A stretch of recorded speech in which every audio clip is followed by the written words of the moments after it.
Nosotros ahora pasamos a hablar con nuestro segundo invitado del día y le planteamos la siguiente situación. Y es que la Oficina de Washington para Asuntos Latinoamericanos, WOLA, dice que los precios de la hoja de coca han bajado alrededor de un 60% en el último año. Y Colombia, pese a ser primer productor mundial de cocaína, también está viendo una baja en el precio de la hoja de coca. Una situación que se replica en otros países de la región. La disminución de los precios muestra que el ilícito de los narcocultivos se estaría reconfigurando.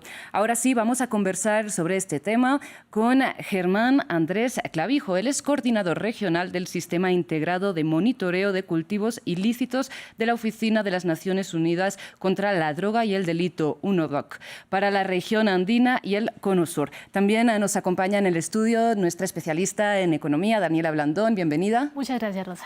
Empezamos planteándole, hola, buenos días, precisamente por qué baja el precio de la coca aquí en América Latina. Buenos días, muchas gracias por este espacio. La Oficina de las Naciones Unidas contra el Delito, específicamente el Sistema Integrado de Monitoreo de Cultivos Ilícitos, agradece este espacio para aclarar estas dinámicas del mercado de la hoja que están ocurriendo en Colombia. Efectivamente, lo que has mencionado es algo que hemos visto en la oficina desde hace aproximadamente un año. Se ha evidenciado a través de la información de nuestras oficinas de campo que hay una dinámica que está ocurriendo respecto de los mercados de hoja de coca y cocaína. Esto puede estar asociado específicamente a tres factores. El primer factor está asociado al aumento récord del potencial de producción de clorhidrato de cocaína en 2021, que se evidenció en los tres países, no solo en Colombia, sino en los países tradicionalmente cultivadores de coca. Colombia mostró un 43% de incremento en la siembra de coca respecto de área, Perú del 31% y Bolivia del 4%. Este es uno de los primeros factores, digamos, que tendríamos que tener presente, la cantidad el potencial de producción de clorhidrato de cocaína que hay disponible. El segundo está asociado a estas disputas que existen entre los grupos armados ilegales presentes en el territorio colombiano y el crimen organizado transnacional, porque la dinámica del mercado comenzó a cambiar. Estos grupos comenzaron a entrar a Colombia para hacer sus propias negociaciones. Esto generó pues unas disputas y un escenario de incertidumbre, lo que lleva al tercer factor, que es la escasez de compradores en estas zonas que se han presentado. Esto puede estar haciendo que la dinámica del mercado de la hoja de cocaína pues presente estas variaciones de las cuales tú has hablado. Quiero preguntarle si es que, bueno, usted ha hablado de una especie de tecnificación de este proceso de producción, pero quiero preguntarle también si la demanda también tiene algo que ver. ¿Ha habido cambios en la demanda en países como Estados Unidos o en Europa que lleven a esta situación? Bueno, en primer lugar, aclararte, yo soy el coordinador del sistema integrado. Acá tenemos un área que se dedica específicamente a los análisis asociados a la demanda. Sin embargo, desde la oficina lo que hemos visto y el último informe mundial de cocaína, lo que ve es un cambio en la dinámica del mercado de la cocaína, con una contracción digámoslo, de la oferta, de la demanda que existe en el mercado norteamericano y una ampliación de esta demanda en el mercado europeo. Puede ser que esto también esté dinamizando los precios, no solo en Colombia, sino en la región. Y le quisiera preguntar, Germán, algo que usted ya mencionaba en la primera respuesta, y es precisamente esta reconfiguración de la que usted habló del crimen organizado internacional. Precisamente, ¿cómo se está reconfigurando este mercado ilícito?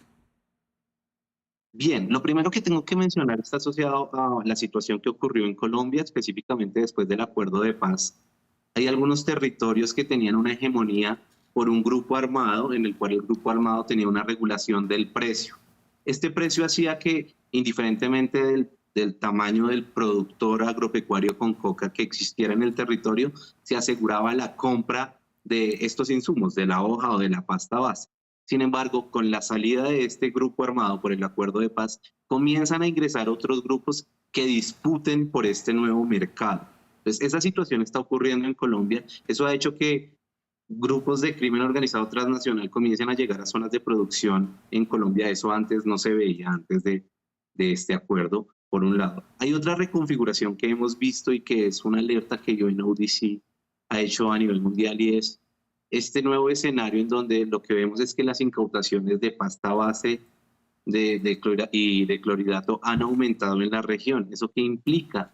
Que el crimen organizado transnacional está reconfigurándose para, desde los países productores como Colombia, Perú y Bolivia, exportar pasta, minimizando los riesgos en el caso de que ocurran, digamos, incautaciones, y haciendo procesos de transformación a clorhidrato en otros países de la región.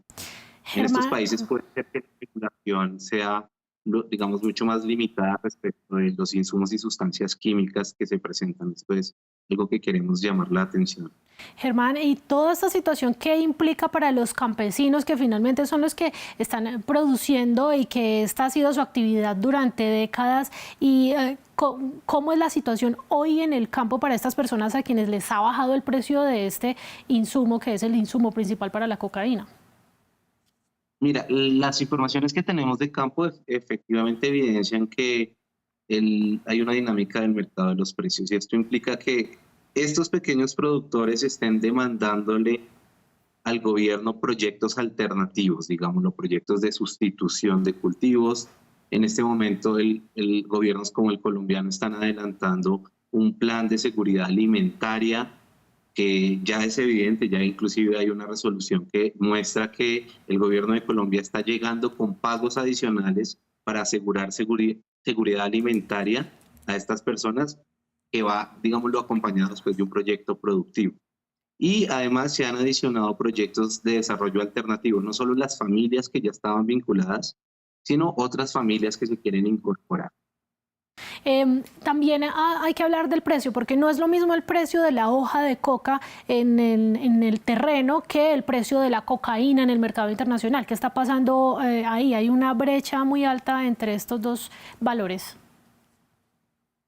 Pues efectivamente, cuando tomas la hoja de coca, la extraes, tiene un precio, ¿no? Un precio que, dependiendo de la zona en Colombia o en las regiones productoras, puede variar. Sin embargo, cuando haces el proceso de transformación a base, ese precio, digamos, ya tiene un cambio también en zona de producción. Y cuando lo llevas a zonas de, digámoslo, de frontera, o en donde ya el contrato como tal comienza a llevarlo a zonas de exportación, cambia este precio. Lo que hemos visto es que, pues efectivamente, en este momento la dinámica de los precios está asociada a los derivados de la hoja como tal, y los derivados de la hoja que son específicamente pasta y base. En Colombia, aproximadamente el 60% de los cultivadores llega hasta pasta y base.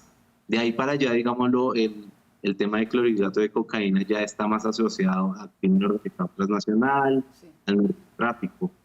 Lo que hemos evidenciado en los informes que nos han enviado digámoslo, en la región, está asociado a que también en el precio del clorhidrato se ha visto una dinámica en los mercados internacionales. Germán Andrés, lastimosamente se nos acaba el tiempo para continuar abordando esta cuestión, pero muchísimas gracias por acercárnosla aquí en France 24. Bien, muchas gracias de parte de la Oficina de las Naciones Unidas contra la Droga y el Delito del proyecto SIMPSI. Estamos dispuestos a continuar presentando datos con base en evidencia científica para la construcción de nuevas alternativas en el lucha contra el narcotráfico. Muchísimas gracias a ustedes. Daniela, nos vemos en minutos. Así es.